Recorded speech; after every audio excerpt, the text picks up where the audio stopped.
Hey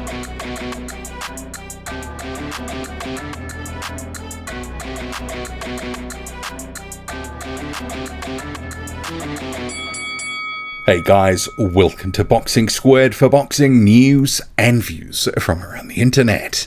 For the first time in his pro career, Arslanbek Makhmudov has been taken the distance, getting a unanimous decision win against Carlos Takam, but it wasn't all his own way. Takam clearly took rounds off Makhmudov, but Makhmudov comes through. He drops Takam twice in the fight. But there's a few red flags, and I think Makhmudov, maybe some of the veneer of being this feared fighter, may have just sort of slipped away with this performance, which at times he was very timid. He wasn't throwing a lot of punches. He wasn't applying consistent pressure, and he looked like a very beatable fighter. Certainly not the fearsome fighter who would come forward throwing right hands, right uppercuts. And actually, the right uppercut basically was holstered the whole night, despite his corner calling for it. But a very back and forth affair. And we'll cover off some of the action and then get to a few thoughts, because Makhmudov, some people will be looking at this performance going, look, Carlos Takam, 41 years old. Certainly it was a step up in terms of a fighter with an offensive sort of repertoire, but he's still 41 years old, faded from his prime. Should Makhmudov have done better, but also is Makhmudov establishing his level? Carlos Takam probably somewhere top 30-ish at this point. And, he's kind of on that sort of farewell tour of clipping paydays. We saw him against Joe Joyce a year ago.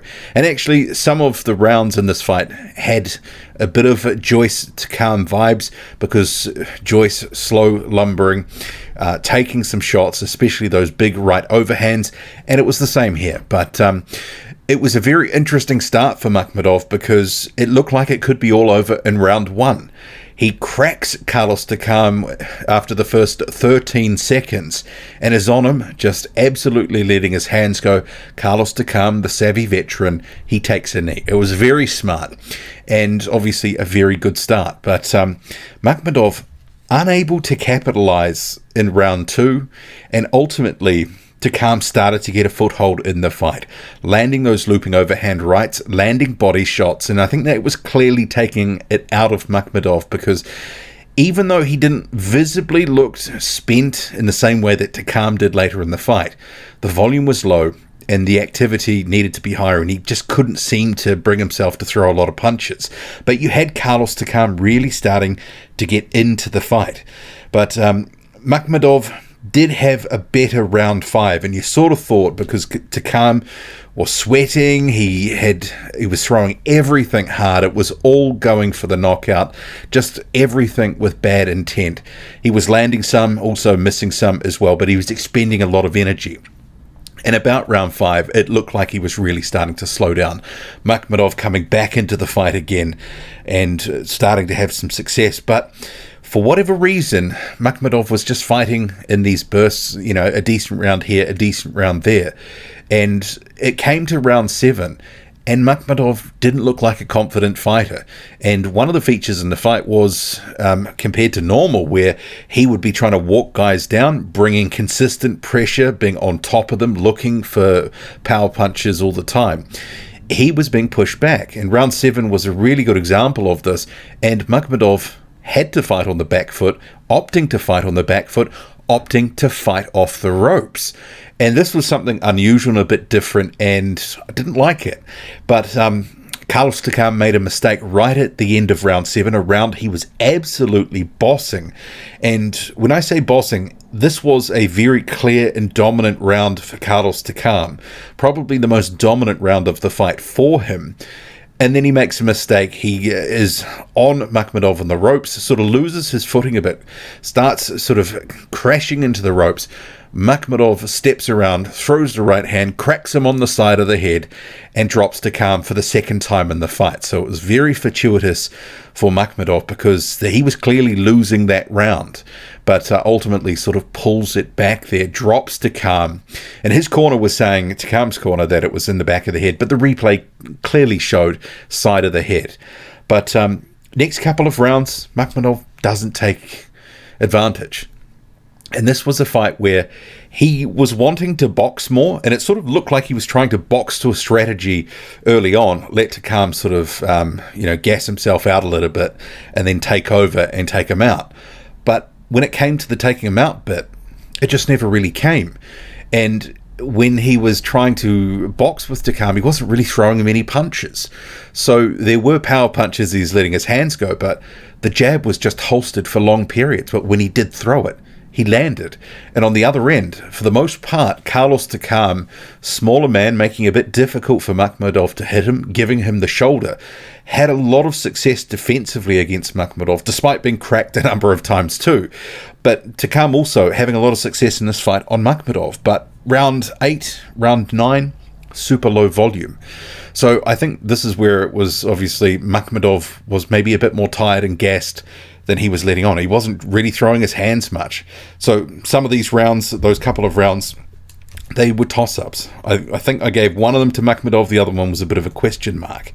Round 10, and I don't think many of us expected it to go to 10, Carlos Takam, he won that one for me, just landing the better shots more often, crisp counter shots, and that was a feature of the fight, counter right hand. Also, earlier on, he was looking for just looping right hands, a la from the Joyce fight. Didn't land a huge amount of them, but the counter was very good for him.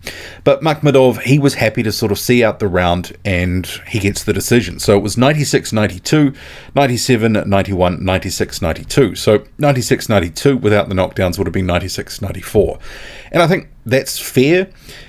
You could make a case maybe it would have been 95-95 without the knockdowns. I think there was certainly at least, I gave Takam 4 clear rounds and another one that could have been for him. But the knockdowns ultimately were the difference. Takam, he landed some big shots on Makhmudov, but that chin of Makhmudov's clearly got him through. And I guess when you go back to watch some of those fights from the amateurs, this fight had a little bit of that. Say that one against Mihai Nistor, he was just bossing the fight, and then Makhmudov cracks him and drops him and wins the fight.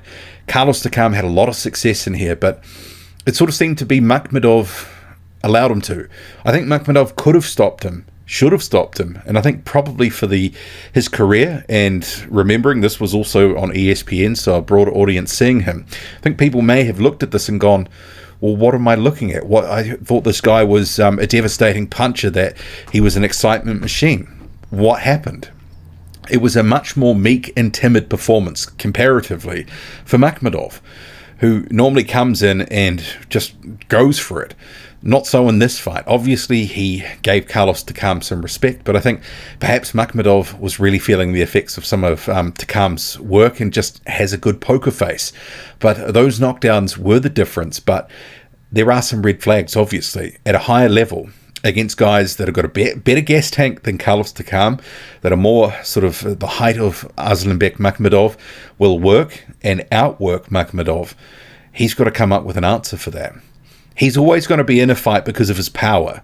And we know other fighters in the heavyweight division that you can think of a few that if they crack you, you're in trouble. Makhmudov definitely is in that camp. But certainly, I think later in the fight, he just seemed to have fewer answers. He was happy to sort of tie up a lot. And actually, this here was, I think, from round 4. It was hilarious. Really takes it to a different level, talking about leaning on your man. He was literally on top of Takam. So it's an interesting fight for Makhmudov. He gets the win here, but I guess there's questions. And maybe, I was thinking halfway through the fight, this is a strange old performance. He doesn't quite seem himself. Was there something not quite right?